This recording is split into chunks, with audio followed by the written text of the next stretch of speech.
It is the middle of March, and somehow we've drafted a ton of fantasy football teams already here at Spike Week. Tons of draft streams. You can catch the last one this past Monday and another one coming up this weekend. But it's the perfect time to take a little step back, maybe do a little Q&A. Let's talk about some macro strategy questions you might have. Maybe something about the best ball industry, some of the things that we might think are edges that we can keep in our brains heading into the summer and the key part of best ball season. That's what we're going to do here today. Little Q&A, little best ball Q&A for the sickos. Let's do it.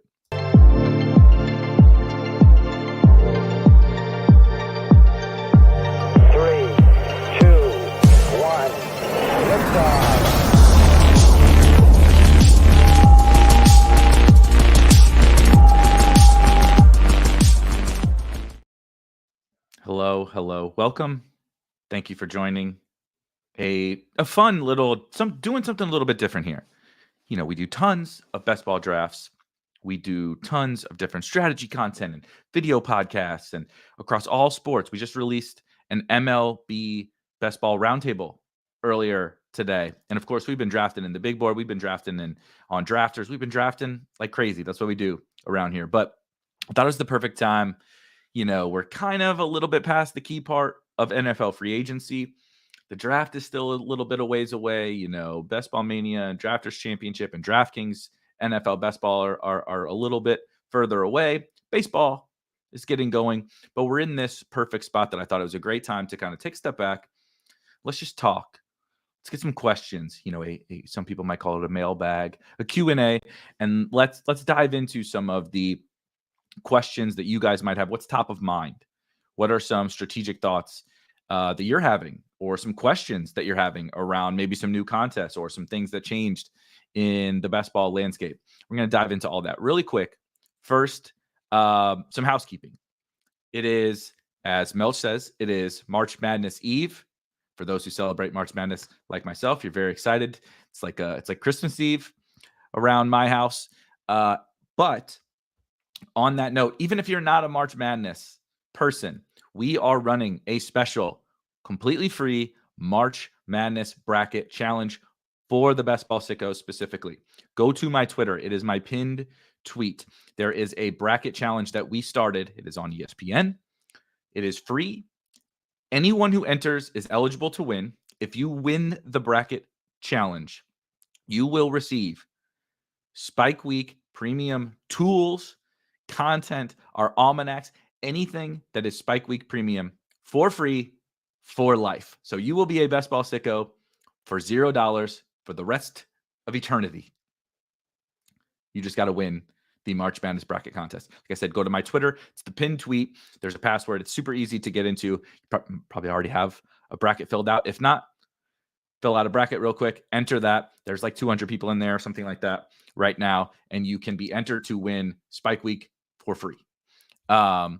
And Burgundy Bets, thank you for joining us. As a quick question before we get into this, he says, can you do a quick update on the new mobile draft hacker, please? Yes. So we just launched on Monday. If you're not familiar with our suite of premium tools, super quick rundown. Of course, we do lots of best ball content. We do lots of strategy and all that kind of stuff. The Discord, which there's a link to, it's totally free, is in the description. We have community, right? We have all that stuff. But our bread and butter here at Spike Week is our best ball tools and data and all that kind of stuff. The keynote, the flagship tool being our draft hacker. Up until now, this is a technology thing. This is not a us not wanting to do it thing. The draft hacker has been on desktop only. And the draft hacker is essentially, it takes the data, you download a Chrome extension or a Firefox extension, actually, and send your data about your drafts to us. We store it for you, and we run some fun calculations and such. And then you get to customize data that you want to see on your screen while you are drafting. And previously, so your exposures, very as detailed or as simple as you want it to be, right? Your player exposures for certain tournaments, combinations, right? You can see your exposure with your first round pick, with your first quarterback, just tons of different stuff, projections, ADP movements, our rankings, infinite amounts of things. One of the biggest, coolest things is the correlations, right? So if I draft Christian McCaffrey, I can highlight the 49ers moving forward. I can highlight, of course, we don't have a schedule or week 17 or anything like that, but I use the playoff schedule constantly. So I drafted a player. It's going to highlight for me on my screen players who match up against that player in the fantasy playoffs. So it has been desktop only to Burgundy's question up until this point. But on Monday, we just released the very first mobile draft hacker. You can go to spikeweek.com. In the menu, in the header on the website, it says draft hacker. And that is where premium subscribers, it is, of course, for subscribers, which you can purchase a monthly subscription or an annual subscription. The mobile draft hacker for users, right? You do the same thing.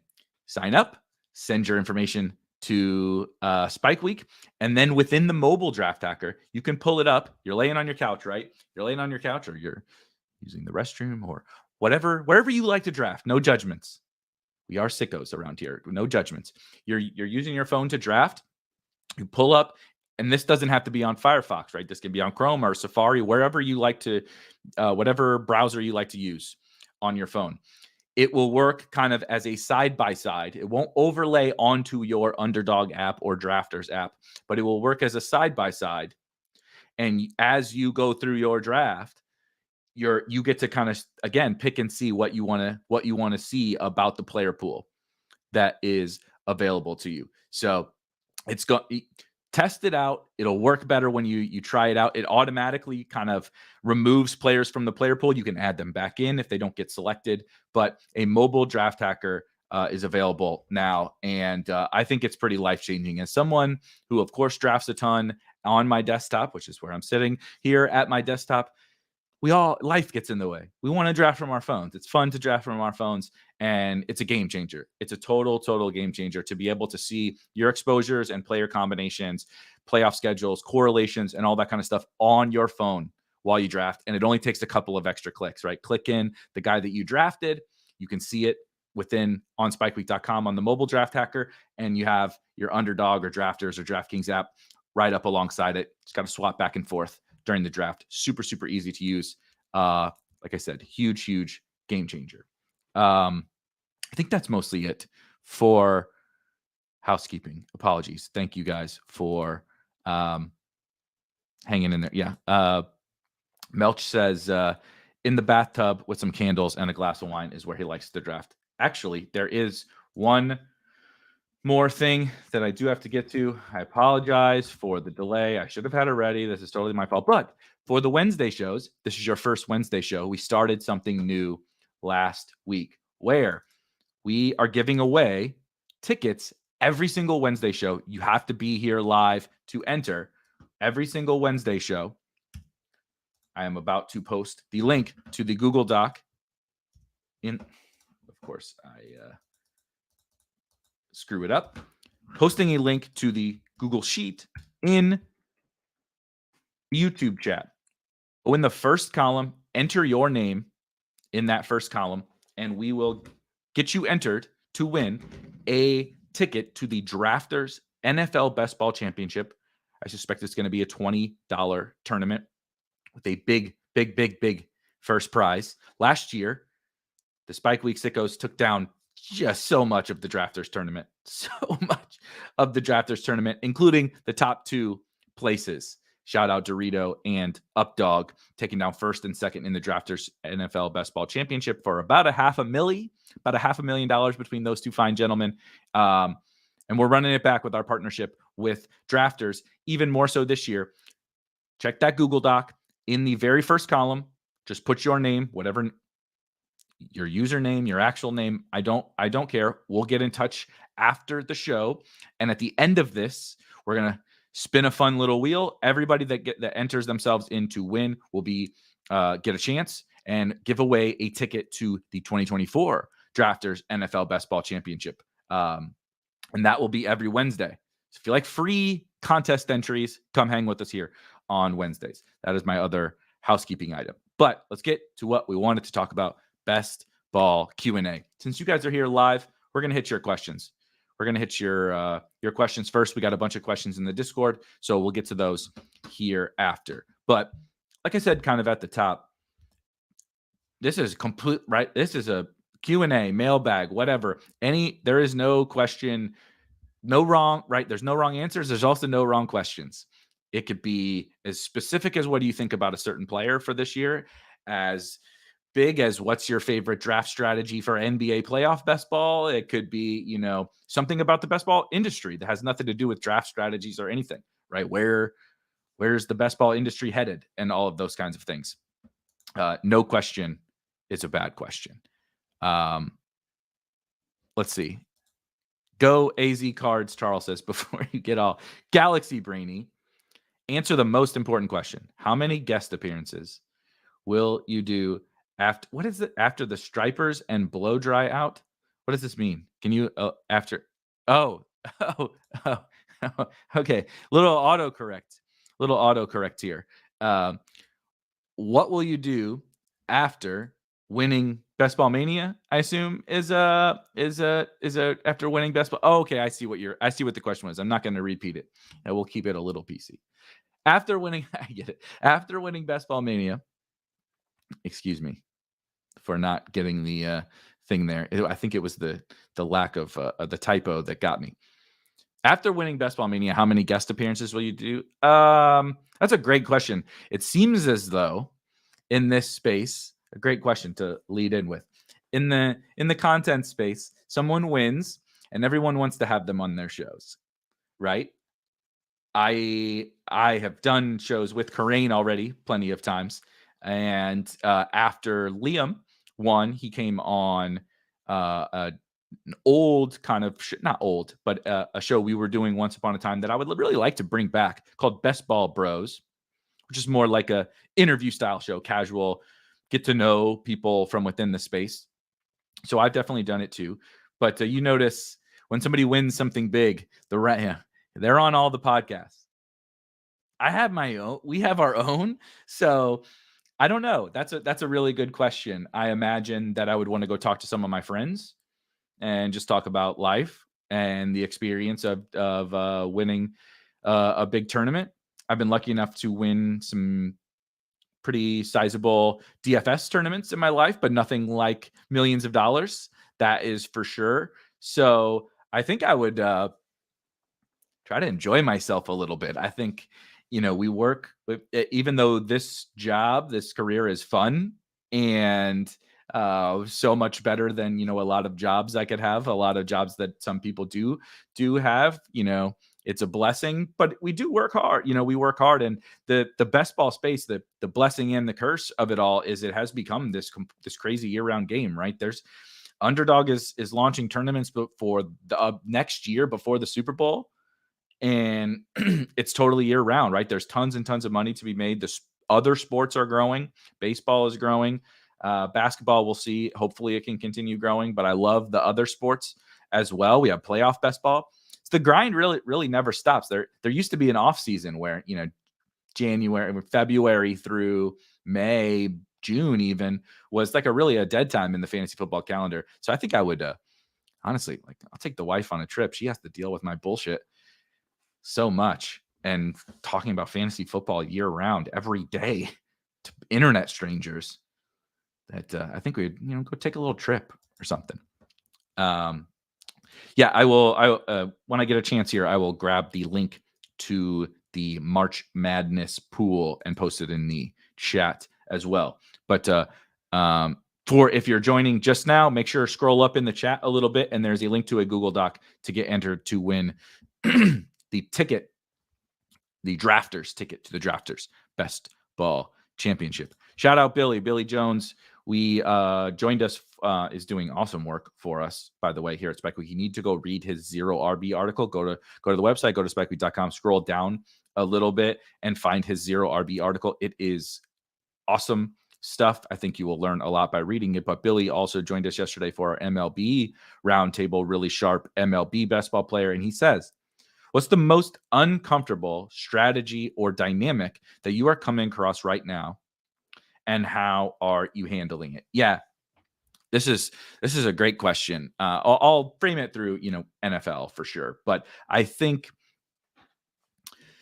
the most uncomfortable aspect of best ball right now is the market is definitely getting sharper.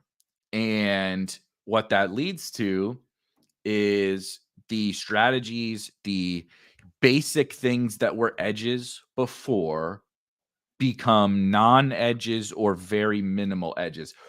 3 years ago, if you just logged on and drafted a reasonable structure of teams, take your 2 quarterbacks, take your 6 running backs, take your 8 what this is in an 18 round draft, say. Take your 8 wide receivers, take your 2 tight ends. It didn't matter much what you did, the players that you picked and all that kind of stuff. The overall draft community was so bad that, with nuance to that, right? If you just logged on and you said, well, I took a first round running back, so I don't want to overdo it at running back, and figured out how to spend your draft capital in a somewhat reasonable way, and figured out how to dole out your positional allocations in a totally reasonable way, you were probably plus EV in this. Now, you could use our rankings or other people's rankings that are sharp and continue to extrapolate that edge. But I think just you were getting your money in good just by being a reasonably competent drafter, because people just didn't really know what they were doing. The positional allocations were bad. The draft capital spent on different positions was bad, particularly at the wide receiver versus running back situation. And I think now, right, people are getting it, and the market is definitely way better in football. Especially, we're also seeing it in baseball, with the pitchers and with the infield outfield dynamic.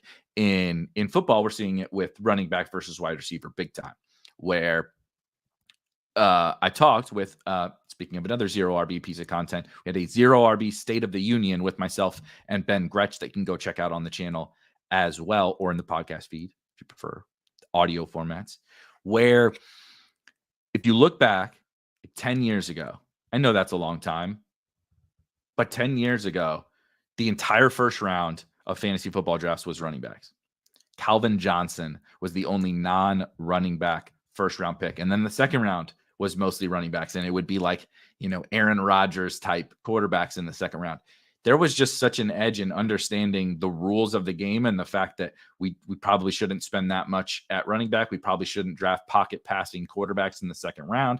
The game has now flipped to where, I think, generally speaking, the market understands some of those really basic dynamics a little bit more. So you can't just log on and have an edge. So the fine line that I always have to walk is, I think the edges then start to become what was mentioned before, with more galaxy brain type things. And I don't really think that they're necessarily galaxy brain, but a little bit more off the wall type strategies. With one caveat being, I really think that zero running back is still honestly, if you had to draft only one structure or one draft strategy in an NFL best ball summer to be plus EV, I'm pretty passionate about the fact that it's zero running back. But I think towing the line of what are the right kind of what we would call galaxy brain strategies, things like solo quarterback, solo tight end, extreme zero running back, right? Or extreme hyper fragile type structures, or even things that don't exist, right? Double elite tight end, double elite quarterbacks, all these different types of things that we can do in our drafts that are very unique roster constructions. You don't want to they're unique often for a reason. You don't want to, I think solo, I'm probably one of the only few people outside of maybe you guys and the sickos in the Discord who believe that things like solo quarterback can win these tournaments. Solo tight end can win these tournaments. extreme zero running back. Like, don't take a running back until you're, take 8 of them, take 8 running backs, but don't take them until your last 8 picks. Like, a bunch of different stuff like that, I believe pretty passionately can work. Double elite tight end is theoretically in that bucket, but I actually think it's done a lot more than it probably should be. I think towing the line between trying to figure out some strategies that can win and are not utilized enough, but not going overboard on things that are still very, very thin bets, knowing that even though I mentioned we don't have maybe quite the same edge we had, 2 years ago, 3 years ago, just by logging on, we do still have an edge. We have an edge, in my opinion, in player selection. We have an edge in still some of those structural things. It's just lessening. And so I think sort of roundabout way of getting to maybe the real point of this is like the uncomfortable part of it is determining that the edge or the edges that you have, honing in on them, and then figuring out specifically how to sort and how to like you don't want to just hop into drafts and draft and let it rip, because you probably do want to have certain things from within your portfolio based on where the edges lie. And your edge isn't just hopping in a draft and being a better drafter, right? Anybody can take ADP values when they fall to them. Anybody can do different things. But like, when do I want to pull up Amon-Ra St. Brown to the 101 to give myself a different, blend of players alongside Amon-Ra, right? Because there's trickle down effects of that. Now I'm not getting, and that's one less team I have McCaffrey or Chase or CD or whoever. When do we do some of these tactics that we've determined are probably a good thing to have, but like, how much do we do them and when do we do them? I think is the thing that I probably personally struggle with the most. I feel confident in my ability and our ability as a collective community here to determine some of those things right. Like when we mentioned solo quarterback, 99% of people that play best ball, including other very smart people, will scoff at that idea. Completely scoff at it. Like, you're an idiot. That's stupid. You're being too cute. You're being too fancy. And I don't believe that at all. Like, I disagree. And not saying that that's right or wrong, but I think identifying some of those types of ideas is a big edge that we can have, and being willing to do things that other people are unwilling to do, but making sure that they like actually have paths to winning and they're plus EV, meaning they're not overdone by our opponents. And then like how to do them and how often to do them is really, it's tough, man. It's tough and it's uncomfortable. And I don't have all the right answers, but I know that that's the right path to go down. It's just making sure we take all the right steps, right? We step on all the right steps along the path. All right, let's get to some more questions. Are we all using the same tub while we draft? I hope not. I love you guys, but I don't think so. Oh gosh, Melch says, we're putting me on the spot here. See if I can stumble through this one. Do you have any interesting strategy ideas for NHL playoff best ball? I watch some hockey because of the Blues. I am not an NHL aficionado by any means. It's the sport I know the least about from player perspective, and I used to know it fairly well. I used to play NHL DFS quite a bit, so left wing lock and such were frequented sites of mine. But what I do like to think about, I'll equate it to NBA playoff best ball because they're very, very similar games, right? A little bit different, but pretty similar. Or it's probably much more like MLB playoff best ball, where I think people are really just naturally going to be really bad at it. So targeting teams and targeting correlated lines, stacking your goalie with your, the top line, the top power play line specifically, right? Just understanding power play lines and lines and correlations and such. But the big thing that happens this happens in NBA, MLB, and NHL playoff best ball is it is both similar and very different from NFL playoff best ball, where people are probably more familiar. Because in NFL playoff best ball, at the end of the day, we really just need to get the Super Bowl matchup. And you need to get that in the other formats as well. But in NFL, right, they don't play a series. They don't play a 7-game series to move on to the next round in the NFL. It's one game. So, like, imagine regular NFL best ball where some teams would play 2 games in week 17. We would target, like, if you knew that 4 teams were going to play 2 games in week 17 and everyone else was going to play 1, all the players from those teams would go at the top of ADP, right? Like, if the 4, sorry, Christian McCaffrey, you're the 101 theoretically, but the Bills play 2 games in week 17. Like, hello, Josh Allen and Diggs and Cook and right, Kincaid and all that. Those guys would go at the top. And in playoff best ball for MLB, NHL, and NBA, the games played element is just as important, if not more so, probably more so, certainly in the results of how the contest plays out. But we can't predict it, right? So we don't know who is going to have the most games played. And so I think there's a lot more opportunity for building different, unique things. Now, you also want to get to the point where, like, I don't want to draft the 4th line guy who doesn't ever take any shots, right? He's an enforcer or whatever in the NHL just because he gets a couple extra games played. But it allows for, like, some secondary stacks, some one-offs, some different things that can help push you through rounds in these where, like, in NFL, it's probably just like you stack the 49ers, like, just take Juwan Jennings in the last round every time because you need that Super Bowl differentiator. He happened to be, right, he happened to actually be the differentiator this year. It doesn't always happen that way, but all the EV is in the Super Bowl and all the EV is in the Stanley Cup and stuff, but there's a games played element that gets you there, which is very, very different from the other one. So it's not really like an interesting strategy idea, but it's what I think about a lot. Whereas in the NFL, I think with the fact that there's no games played variance, there's scoring variance, of course, but there's no games played variance, where adding another layer of variance to this playoff best ball thing, which is already really highly variant, I think you can really, really build some strong teams that are super duper unique, above and beyond just targeting specific matchups. I would also say I like this for MLB, so it's pretty applicable to NHL.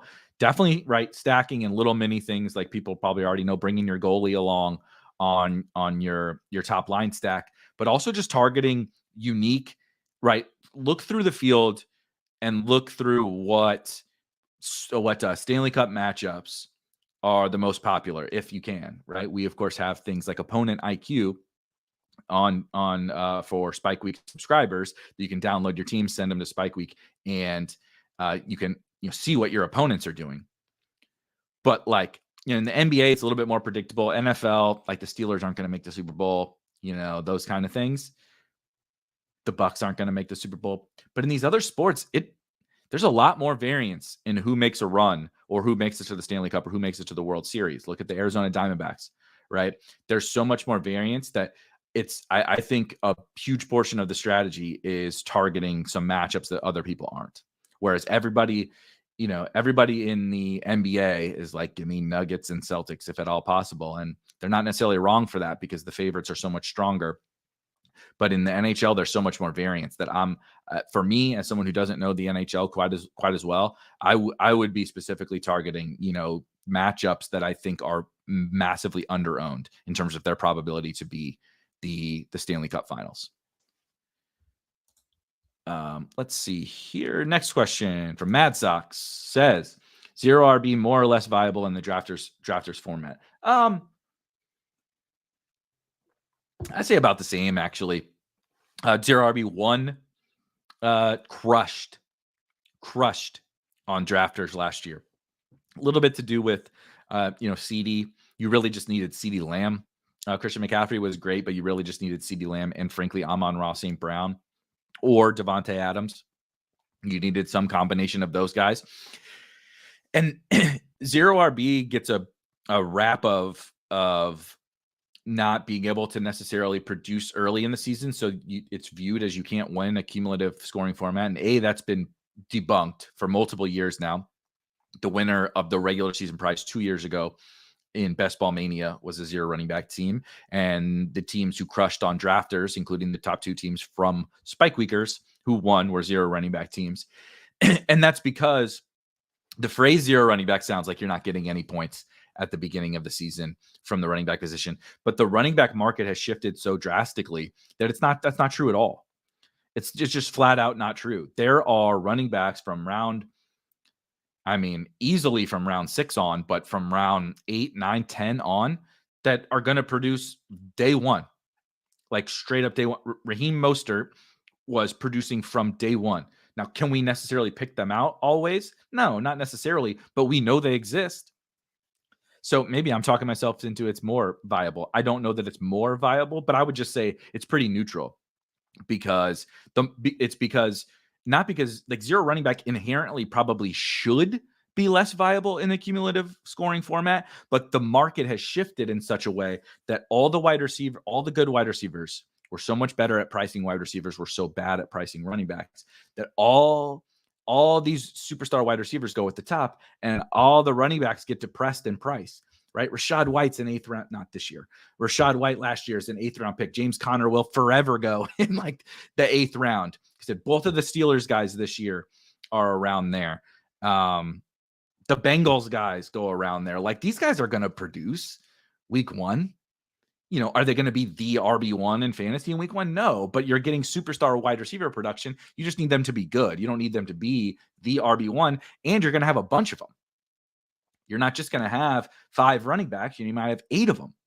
So you can mix and match some scores from those guys. I think there's a little bit of a misconception, not by you, of course. There's a little bit of a misconception about 0 running back, and it's a lot because of the big change in the market.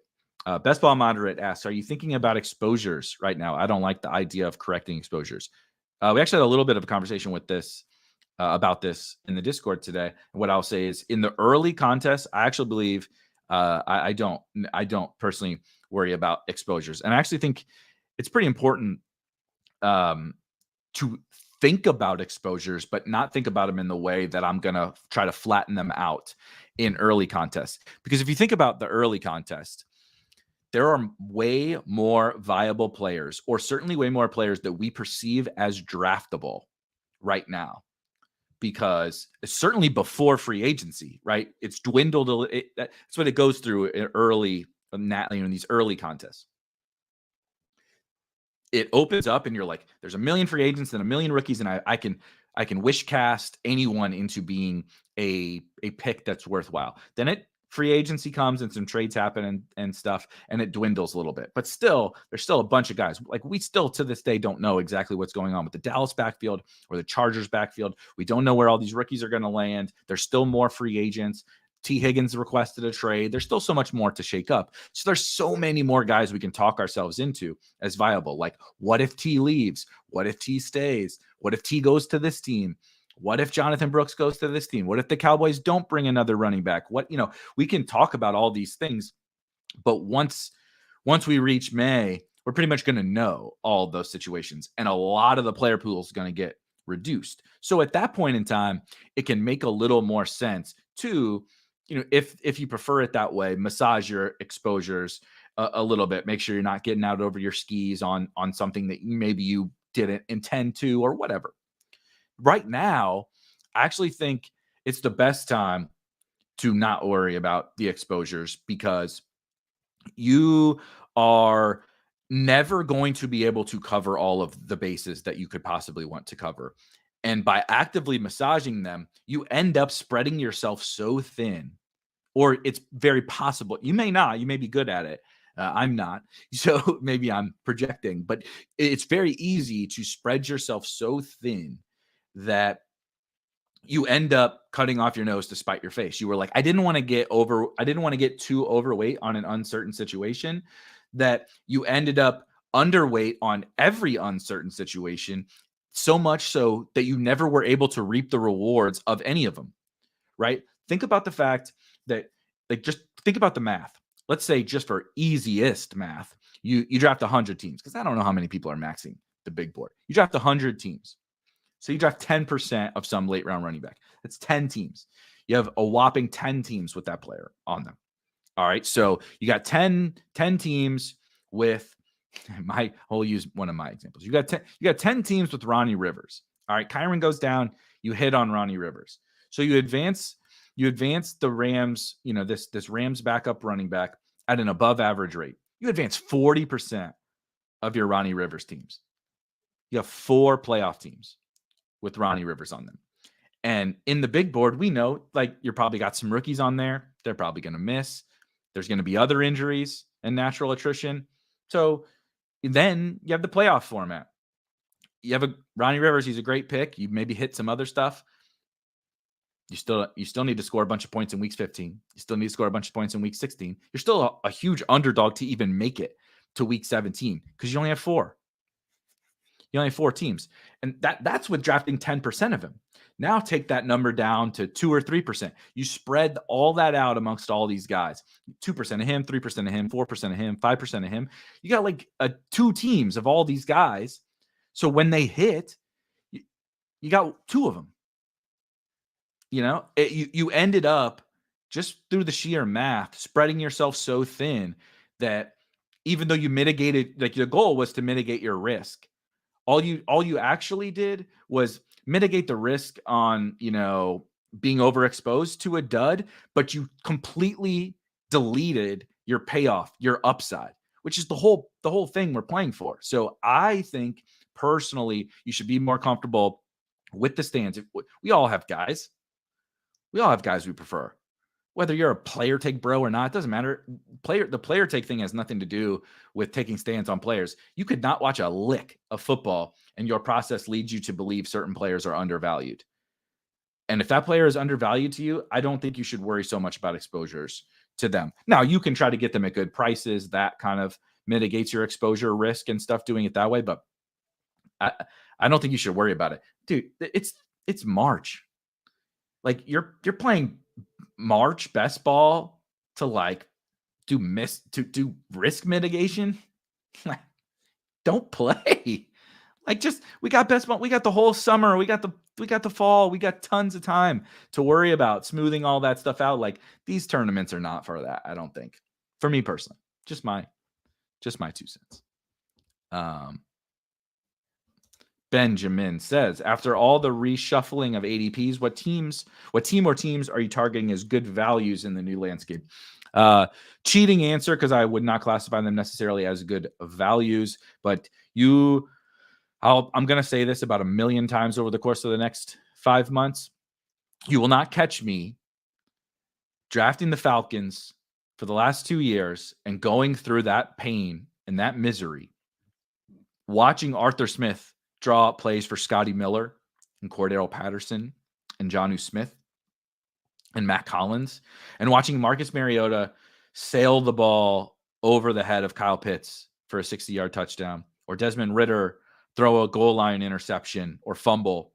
You won't catch me dealing with that and then getting Arthur Smith gone and getting Kirk Cousins, the perfect quarterback upgrade, alongside Kyle Pitts and Drake London and Bijan Robinson. Heck, even Darnell Mooney and Rondale Moore. You won't catch me being underweight those guys when that happens. Can't do it. I can't do it. But the Raiders, big on the Raiders. I think Gardner Minshew provides a stable floor, the kind of combination of Gardner Minshew and AOC or a rookie or whatever provides a stable floor. And I think the Raiders are undervalued. Zamir is my favorite running back to draft. And Devontae Adams gets a depressed price at wide receiver while other guys are getting pushed up. I understand he's old. I understand the risks and all that kind of stuff, but it's baked in.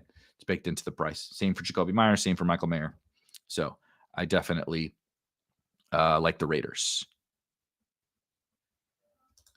Will you take... I like these ones. Will you take last round Tim Patrick? No. No, I will not.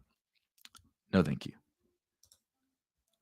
Jeff, what are the biggest ways you alter your Best Ball Mania strategy when drafting in April, May versus July, August? Do you think zero running back is less advantageous earlier on when there's less certainty on who the RB2s are? Yes and no. It is less advantageous because it is certainly far riskier, right? You draft Malik Davis or Zach Evans instead of Kyron Williams, and not that Rico Dowdle was a hit, right? But you draft the wrong backups as to your point. There's injury risk over the course of the summer, but that's also advantageous for zero running back, right? The starter goes down. But you also get reduced prices on those guys. I think we here and we as a collective, the Discord and everything like that, are pretty good at honing in on those situations. So I wouldn't say less advantageous. I would say we have to be a smidge smarter about it because we're working with less information. I don't want to jam running backs just because I'm scared I'm going to draft the wrong backup running back. Like I don't want to do something that I think is a little less advantageous from my portfolio perspective or just a strategic angle. Like I believe in zero running back. I don't want to avoid it just because I'm scared. Like there's ways around that too. You like take zero running back, but start in the 7th or the 8th round, load up in that tier, double back for a late round quarterback or rookie wide receiver at the end or something if you feel a little more comfortable. But it's a very good question. But what I will say is definitely later in the offseason is a great time to draft zero running back. A little bit of picking and choose, cherry picking from the last couple of seasons, but it kind of happens almost every single year where Kyron is the super crazy example. But I always like to use from a couple of years ago, Sony Michel was actually on the Patriots, but then rumors start to come out like, oh man, he's not going to make the team. Maybe he's going to get traded. He was never drafted in Best Ball Mania. And then at the end, we start to get news like, no, they're either going to trade him or cut him. And then he's got a chance to go somewhere where maybe he'll actually be a factor. And he was never drafted all summer. Scoop him up a couple times. He ends up on my best team and crushes for the Rams down the stretch because they had the Cam Akers, I believe, injury that year. So it is definitely a little bit more advantageous to your point later. But how do you alter your strategy when drafting in April, May versus July, August? I don't a ton. My strategy is fairly straightforward in that I'm always the whole plan of attack is to go assess what the market has, right? The market is giving me prices on everyone. They're giving me what they believe to be their proper roster construction. They're giving me something every single year. They're saying here's what I'm going to allow you to do in your drafts. And my process is at any point in time to go in and figure out where can I exploit this. I still believe, right? I believe in zero running back because I believe it's exploiting what my opponent, my opponents are giving me this thing that has mega, mega, mega upside, really not that much downside, and the ability to win tournaments, the ability to get, low owned players, the ability to do anything I want to do to gain an edge over my competition. And they're making it easier on me with the prices for all of these running backs. So I just continue to take it. If that were to change, I would be happy to change my strategy, right? If the market adjusts in some form or fashion where I don't really love how my zero RB teams are turning out, or I don't think that they are something I can exploit in the space, then I would change my strategy. But so my specific strategy doesn't really change, but what I'm going to do year to year, what I'm doing in April and May will change to what I'm doing in July and August, but it's not it's not like I go in April and May and here's what I'm doing. And then I come back in August and I do something different. It's not planned out to that way. It will probably change because the market's going to change, but hopefully that makes sense. I'm just always, the whole thing is to go in and assess where you believe the market is handing you something that you can take advantage of. And it will change over the course of the summer. I just don't know what it's going to be, Let's see here. No, the spreadsheet, Charles, the spreadsheet The spreadsheet is to enter to win the free ticket to Drafters, which we will give away in a little bit. Yeah, exactly. Paulino says Kyron was the starter from week 1, and we just didn't know. 100%.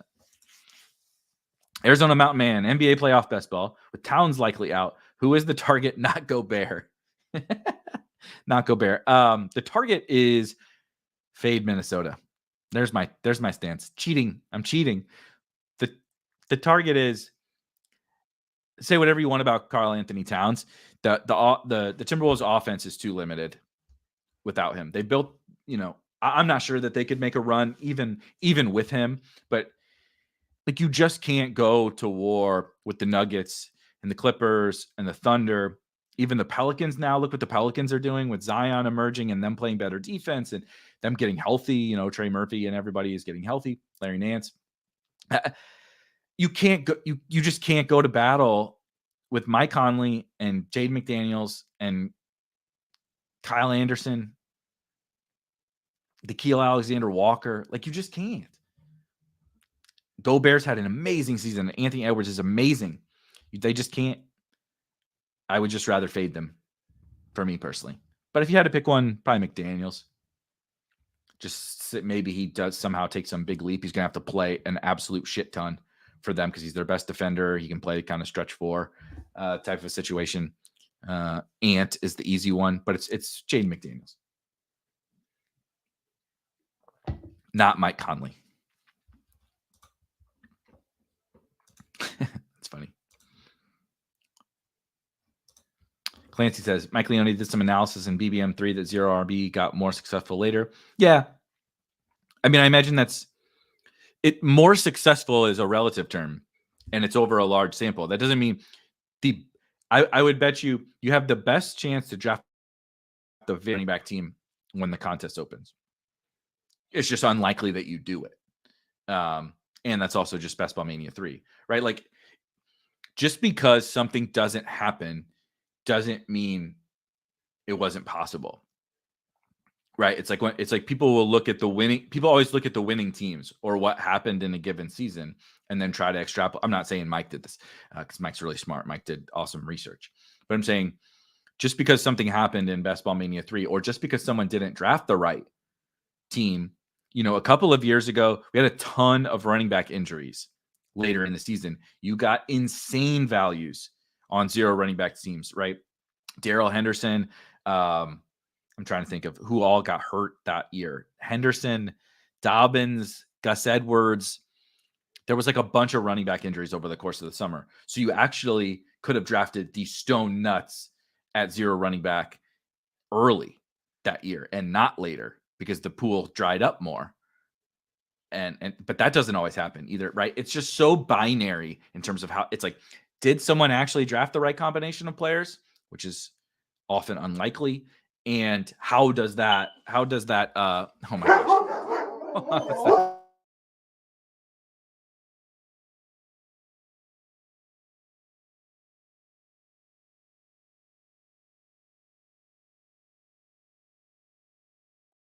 Nothing like a little smoke detector beep in the middle of a conversation, but hopefully that makes sense.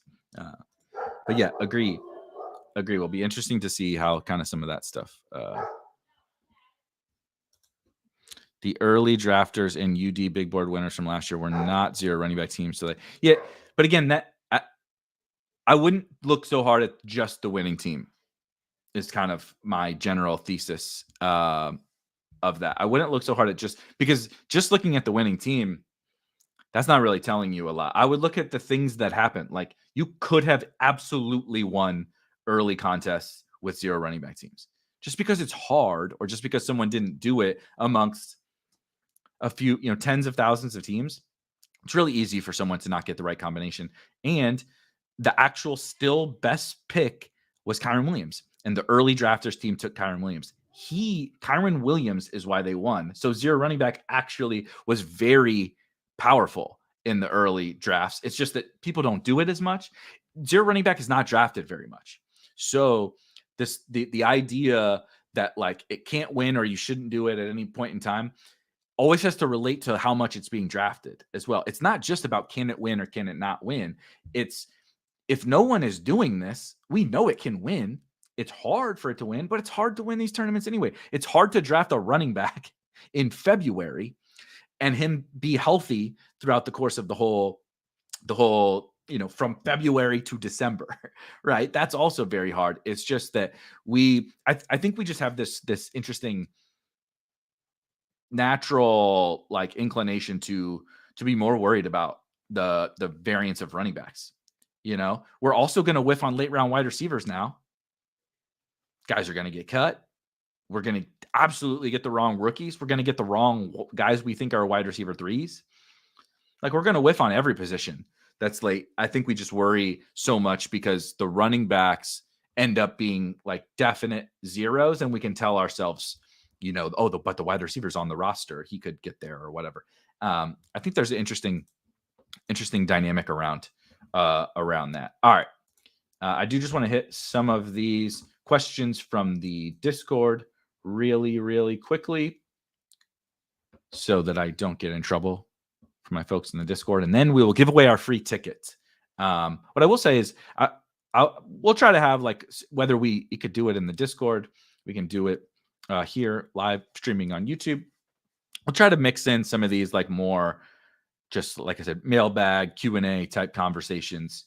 So it's not just showing up and drafting best ball teams. I enjoy like hearing what you guys are curious in and chatting through some of those ideas. All right. Question from Versaire. Is it you got to correct me when you hear this in the Discord. Is it Versaire or Versaire? I'm a big pronunciation kind of guy, even though I have screwed up famously the pronunciation of some different words on shows, but it bugs me. It bugs me when it happens. Says the difference in drafting big field tournaments versus small field tournaments. And he says specifically, this is a good one. I find myself making safer plays in the bigger, the higher dollar entry, smaller field tournaments. And my line of thinking is I'm just hoping to make it to the finals. What I would say is I don't ever want to actively do something that I perceive to be safer, because you know what safer usually means? Lower upside, but the same floor. We pretend things are safer, and what it really means is the range of outcomes is theoretically thinner, but the floor for all these guys is nothing. Samaje Perine was a safe play last year. You know how safe he was? He was the least safe guy, right? Melvin Gordon and these old guys, like these guys from the past, we think they're safe. Hunter Renfrow, he was safe. Devontae Parker, he was safe. We draft these safe guys. What we perceive as safe is he's probably going to be on an NFL team. But that has nothing to do with the game of best ball. Safe often means the only safety in best ball is in the first few rounds, maybe 2 or 3 tops. And that's assuming no injury, right? Garrett Wilson wasn't safe and he stayed healthy because Aaron Rodgers got hurt.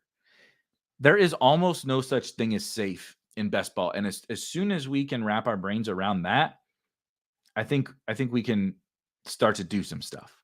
Now, there are varying levels of ranges of outcomes amongst players, no doubt. But we need to play to win. The smaller the field is, the easier it is to have misses. And the more impactful the hits are. I want to keep swinging in the smaller field because I got 20 spots and I have to beat fewer people. I know all I have to do is beat my opponents. They're going to screw up. I know I'm going to have whiffs. So I need the hits. I need Kyron. I need Puka. I need Tank Dell. I need Sam Laporta. I need whatever. I need the hits. I don't find the hits drafting Samaje Perine. And the hits, I can have I can have Dwayne McBride and Malik Davis on the team if I have Kyron and I have Tank and I have Laporta, because they offset the misses. But the more you draft the guys who have no chance of being that big of a hit, the harder it is to win. So I think about it the opposite way. Question from Burgundy. Thank you for the super chat. You are the man. Trying to understand mobile. It won't pull up on UD. Do we switch to spike week mid draft? Just trying to understand how to do it. Overnight draft. Yeah, great question. So it doesn't overlay on here. I can pull it up for you. So let's see if we can show it on screen, right? So you have your underdog app here. You have your underdog app here. This is where you're going to actually do the draft, but nothing is going to overlay on your underdog app. You are going to go to spikeweek.com on your phone, and you're going to go to the menu here, and there it says Draft Hacker. You can't see it. Yes. Oh, yeah, you can. See how it says Draft Hacker right there? You click Draft Hacker. You're logged in, right? You've done everything. Now it's going to show you the Draft Hacker, the mobile Draft Hacker. Here we go. See? Ooh. Now, that's where you go in, and as you are drafting on Underdog, then switch over, right? Switch over to the Draft Hacker. Click the player that you drafted. It's going to update. You have to click a button to remove the players, right? So just switch back and forth, play around with it a little bit, and let me know probably in Discord if you run into any troubles. Let me get back to my questions, and I'm gonna start to get the for sure. It's a totally understandable question. It's kind of weird, so I get you. I totally get you. I also want to get the wheel of names prepped here. All right. Next question is. Sorry, my computer is being slow here.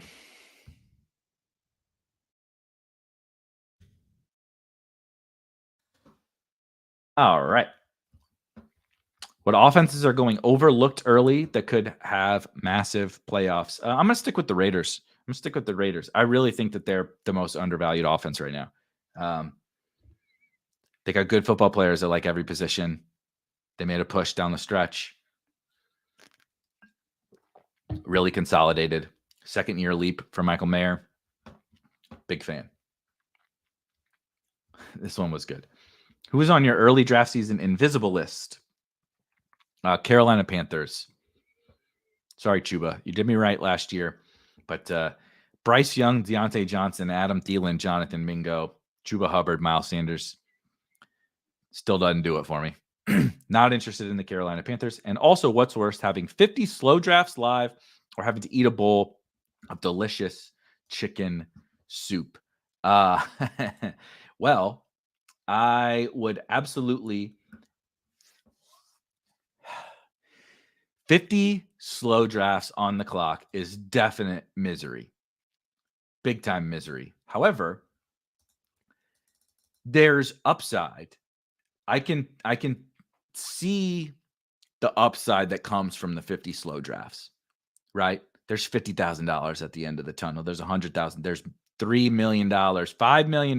There's life-changing money at the end of the tunnel with the slow drafts. Only thing that's at the end of the tunnel of a bowl of chicken noodle soup is having a belly full of broth and wishing you ate a cheeseburger or a pizza or tacos, or something. So I'm still going to go with the slow drafts. We're going with the slow drafts. Yeah, Gabe loves the shirt. I got to show this because it's even got the Hey-O on there.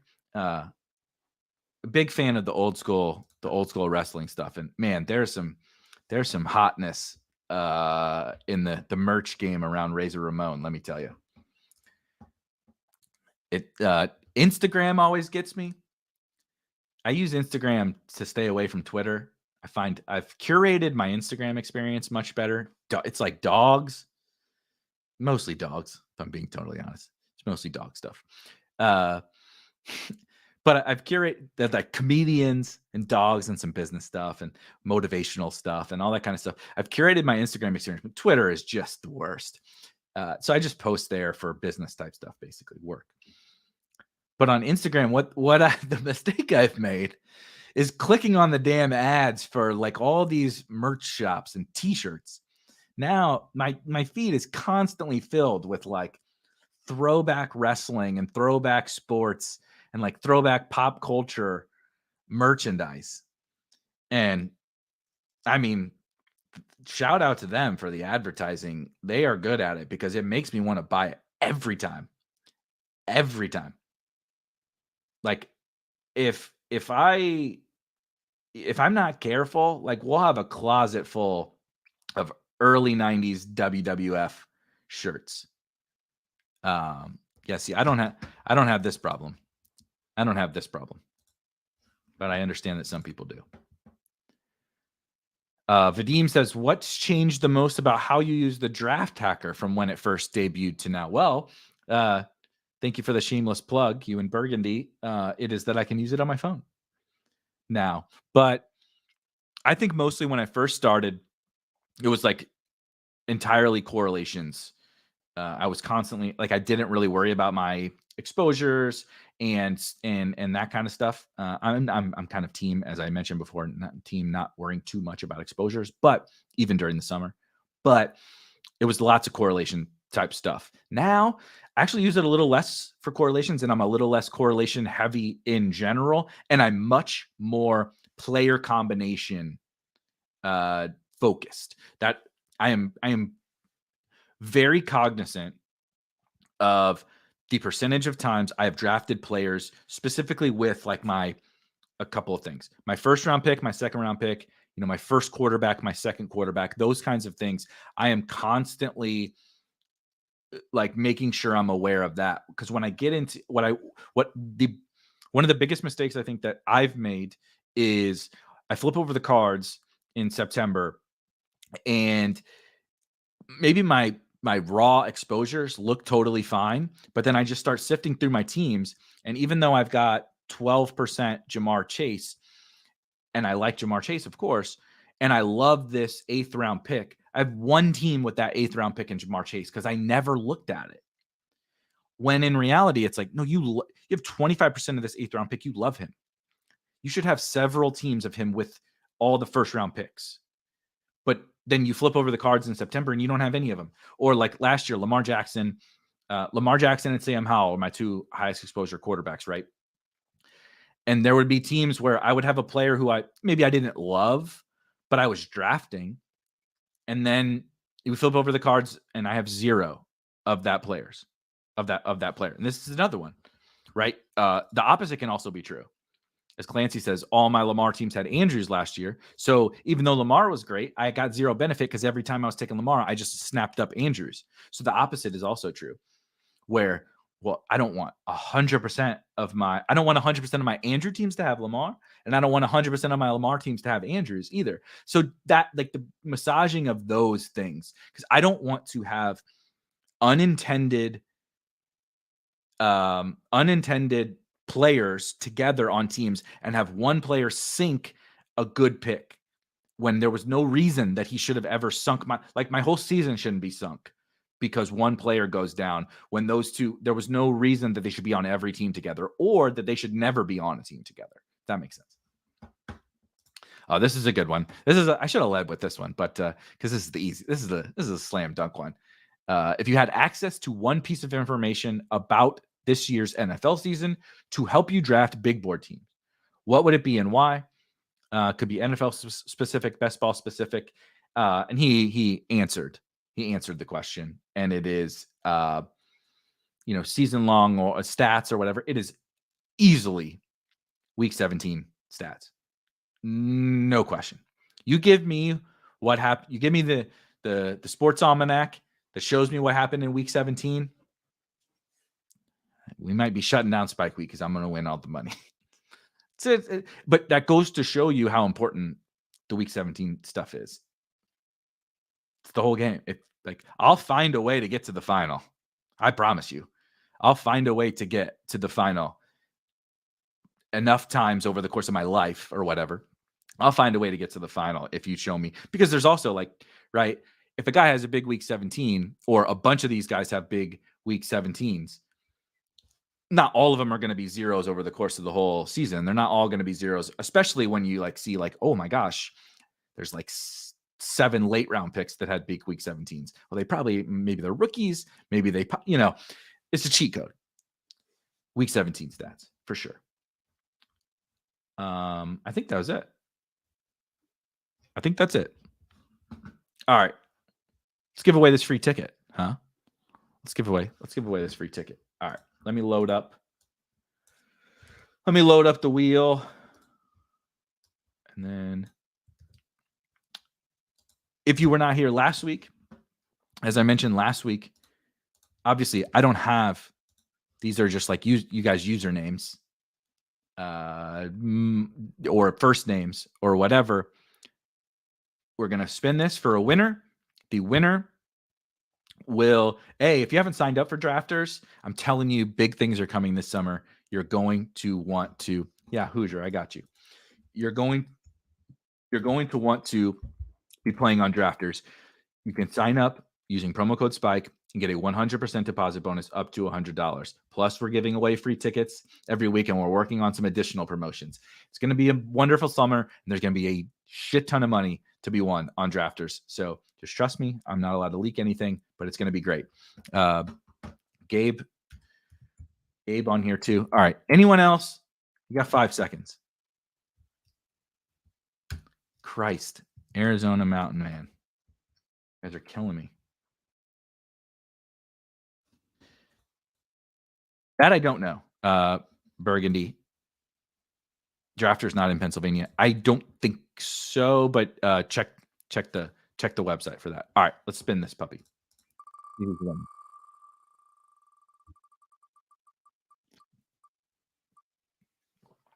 Oh, damn it.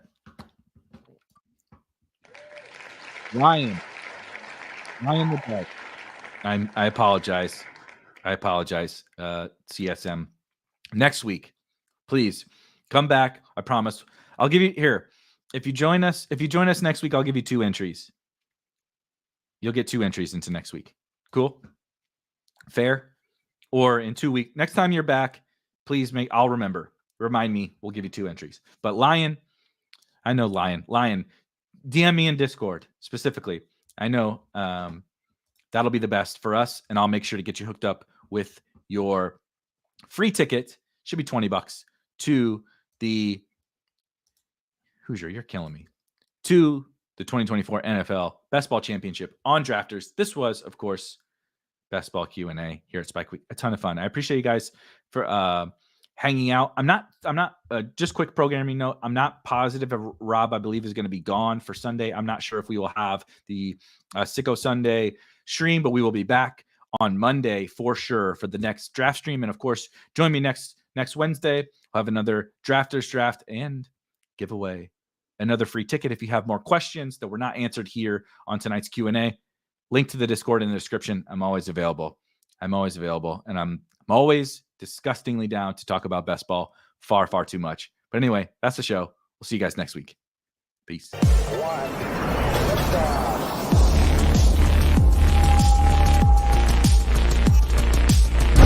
Woo! Those were some spicy takes. Want to stay up to date with all of the other spicy takes we're going to have over here at Spike Week? Why don't you press that subscribe button below? You turn notifications on, we draft a team, boom, you know about it. We have another spicy take, boom, you know about it. You can be there. You can draft with us. You want to stay up to date? That's how you do it. All right, we'll catch you later next time here at Spike Week.